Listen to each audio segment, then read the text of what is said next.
Hello! Welcome to my channel Dhanya 5489. నేనైతే చాలా బాగున్నాను. మీరెలా ఉన్నారో చెప్పండి. ఇప్పుడైతే నేను సాంబార్ చేస్తున్నానండి. ఫస్ట్ కందిపప్పు తీసుకొని వాటర్ వేసి బాగా కడిగి 3 విజిల్స్ పెట్టుకోండి.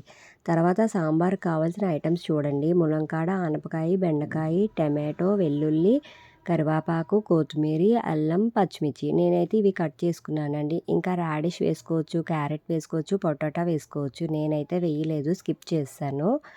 ఒక ప్యాన్ పెట్టుకొని ఆయిల్ వేసి బాగా హీట్ అయ్యాక మినపప్పు, జీలకర్ర, ఆవాలు, శనగపప్పు వేసి బాగా వేయించుకోండి.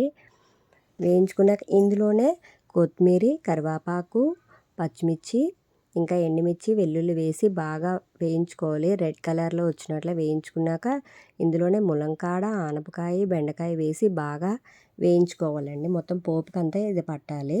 తర్వాత ఇందులో కొంచెం టమాటో వేసి బాగా వేయించుకోవాలండి. మూత పెట్టాలి. టమాటో ఇదంతా మగ్గాలి. తర్వాత పసుపు వేయాలి. పసుపు అంతటి కూడా పట్టాక ఇక్కడ సాల్ట్ వేయాలండి. సాల్ట్ వేసాక బాగా మూత పెట్టి బాగా మగ్గనివ్వాలండి అన్నీ. ఇందులో కొంచెం ఇంగువ కూడా యాడ్ చేయాలండి. తర్వాత ఇందులో కొంచెం వాటర్ వేసి బాగా మగ్గనివ్వాలి వాటర్లో. తర్వాత మనం ఉడకబెట్టుకుని కందిపప్పు వేసి బాగా ఉడికాక అందులో కారం, ఉప్పు, ఇంగువ అన్నీ వేసాం కదండి. బాగా ఉడికాక మనం చింతపండు నీళ్ళు ఇందులో వేయాలి.